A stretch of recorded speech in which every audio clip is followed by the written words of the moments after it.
India flower അല്ലടാ, ഫയറാടാ. പെർത്തിൽ India തകർത്തടിക്കുന്നു. 2-3 ദിവസങ്ങളിൽ ബാറ്റിങ്ങിന് അനുകൂലമായ പെർത്തിലെ പിച്ചിൻ്റെ സ്വഭാവം മുൻകൂട്ടി കണ്ടാകണം ഇന്ത്യ ബാറ്റിംഗ് എടുത്തത്. അതെ, നാളെയും കൂടി ബാറ്റേഴ്സിനെ സഹായിക്കുന്ന പിച്ച് പിന്നീട് വിണ്ടുകീറി തുടങ്ങും. തുടർന്ന് ബാറ്റിംഗ് അതീവ ദുഷ്കരമാകും. ഇന്ത്യ ഈ അവസരം മുതലെടുത്ത് നാളെ ഒരു 250 റൺസ് കൂടി നേടിയാൽ മത്സരം പുഷ്പം പോലെ ഇന്ത്യക്ക് തൂക്കാം. ജയ്സ്വാൾ ഒരു കലണ്ടർ വർഷം ടെസ്റ്റിൽ കൂടുതൽ 6 എന്ന റെക്കോർഡ് സ്വന്തമാക്കി. 34 സിക്സറുകളാണ് ഈ വർഷം പിറന്നത്.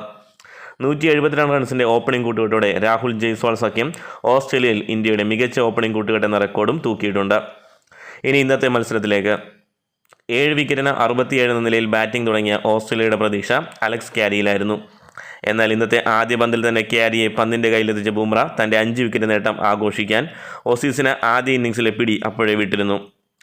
8 വിക്കറ്റ് നഷ്ടത്തിൽ 67 റൺസ്. തുടർന്നെത്തിയ ലയണിനെ കൂട്ടുപിടിച്ച് സ്റ്റാർക്കിൻ്റെ പോരാട്ടം. എന്നാൽ ഹർഷത് റാണയുടെ ബൗൺസർ ലയണിൻ്റെ ഗ്ലൗസിലിടിച്ച് രാഹുലിൻ്റെ കയ്യിൽ അവസാനിക്കുമ്പോൾ ഓസ്ട്രേലിയ 9 വിക്കറ്റിന് 79 റൺസ് എന്ന നിലയിലേക്ക് വീണിരുന്നു. എന്നാൽ തുടർന്ന് സ്റ്റാർക്ക് ഹേസൽവുഡിനെ കൂട്ടുപിടിച്ച് പോരാട്ടം തുടർന്നു. പിച്ചിൻ്റെ 2-ാം ദിവസത്തെ സ്വഭാവം വ്യക്തമാക്കുന്ന പോരാട്ടം.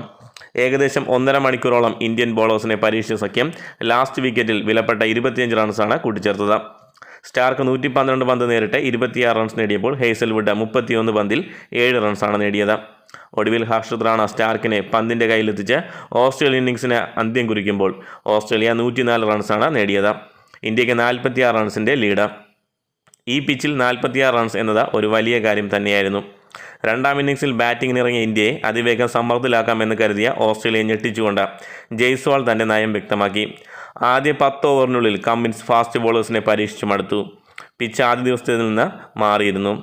അത് തിരിച്ചറിഞ്ഞ കമ്മിൻസ് ലബുഷേനെയും നദാൻലേനെയും ട്രാവിസ് ഹെഡിനെയും ഒക്കെ കൊണ്ടുവന്നെങ്കിലും പാറ പോലെ ഇന്ത്യൻ ഓപ്പണേഴ്സ് ഉറച്ചു നിന്നു. ലൂസ് ബോളുകൾ അതിർത്തി കടത്തിയും ഓഫ് സ്റ്റമ്പിന് പുറത്തു വരുന്നവ ലീവ് ചെയ്തും മികച്ച ഡിഫൻസുമായി രാഹുൽ ജയ്സ്വാൾ സഖ്യം ഓസീസ് ബൗളേഴ്സിനെ തളർത്തി. രാഹുൽ കൂടുതൽ ക്ഷമ കാണിച്ചപ്പോൾ ജയ്സ്വാളായിരുന്നു അല്പം അറ്റാക്കിംഗ് മൈൻഡിൽ കളിച്ചത്. തന്നെ 6 അടിച്ച ജയ്സ്വാളിനെതിരെ ബൗൺസ് എറിഞ്ഞ ശേഷം സ്റ്റാർക്കിൻ്റെ ഒരു നോട്ടമുണ്ട്. എന്നാൽ അടുത്ത പന്ത് ഡിഫെൻഡ് ചെയ്തിട്ട ശേഷം ജയ്സ്വാളിൻ്റെ വക ട്രോൾ. പന്തിന് സ്പീഡ് പോരെ ചേട്ടാ. ജയ്സ്വാളാണ് ആദ്യം അർദ്ധ സെഞ്ചുറി നേടിയത്. 90 റൺസോടെ പുറത്താകാതെ നിൽക്കുന്ന ജയ്സ്വാൾ 193 പന്തിൽ 90 റൺസ് നേടിയിട്ടുണ്ട്. 7 4ഉം 2 6ഉം നിറം ചാർത്തിയ തകർപ്പൻ ഇന്നിങ്സ്. മറുവശത്ത് രാഹുൽ 153 പന്തിൽ 4 4 ഉൾപ്പെടെ 62 റൺസാണ് നേടിയിട്ടുള്ളത്.